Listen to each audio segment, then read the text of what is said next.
What's up? So, in the past, I've talked about my life's work and obsession. And a creator I admire who I've spoken of before, Zach Pograf, says that obsession isn't something you find or you pick. You don't just decide what your obsession is.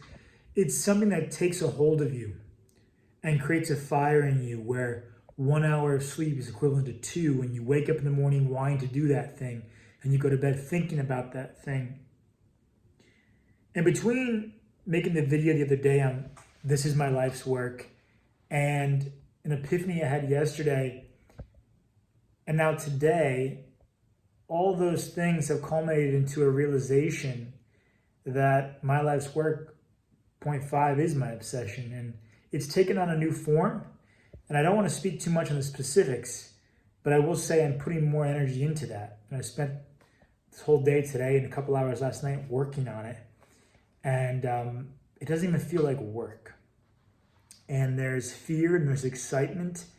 And it's taken away energy from my fitness offer.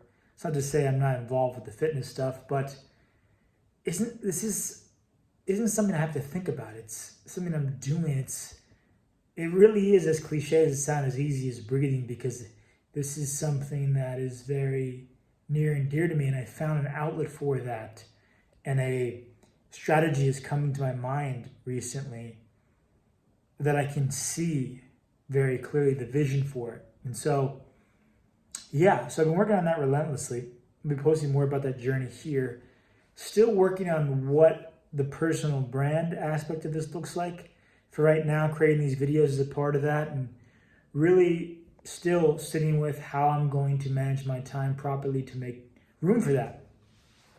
In addition, I've been contemplating like this whole purpose in general, right? Like not like whether or not I should pursue it, I should, but really feeling the cost of obsession.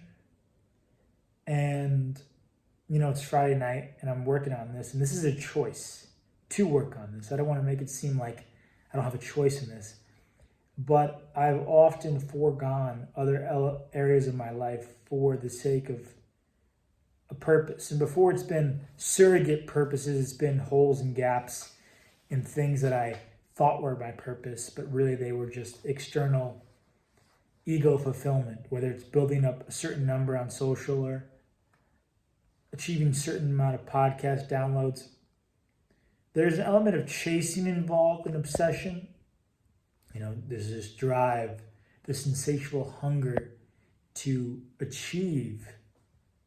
But one thing that I don't think is discussed enough is the unhealthy side of obsession, right? Like, obsession isn't healthy by nature. And it's much better to be obsessed with a purpose or a goal unrelated to other people, right? Like, I can set my goal to build this production company, this vision, and it's not dependent on like trying to manipulate other people, or it shouldn't ever be your obsession trying to change the minds of people or the emotions of people. It should be set on something that you have control over, on building something. And so now I feel like things are falling into place on my own journey. And I'm building the foundation right now for that and being very methodical on how I approach that.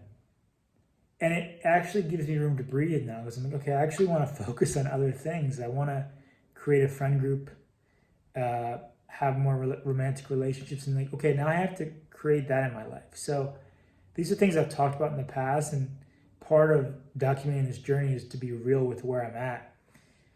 Sitting here by myself is not fun. My roommate has a friend, I don't know what you'd call that, a lover? I don't know.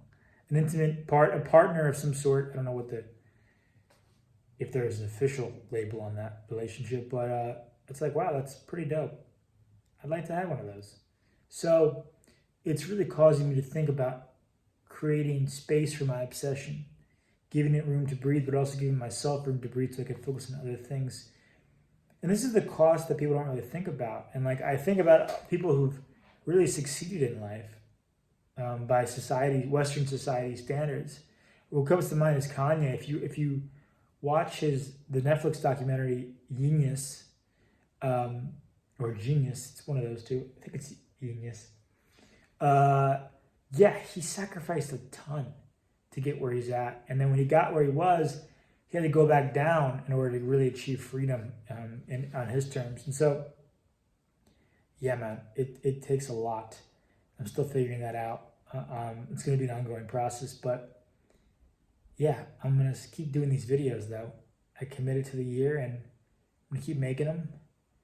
And so what I was also thinking about doing was getting rid of my personal newsletter in favor of 0.5 newsletter.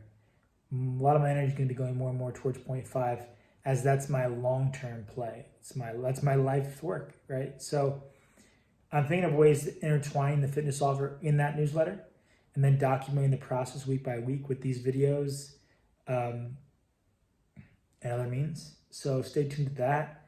I need to channel and make my focus more precise.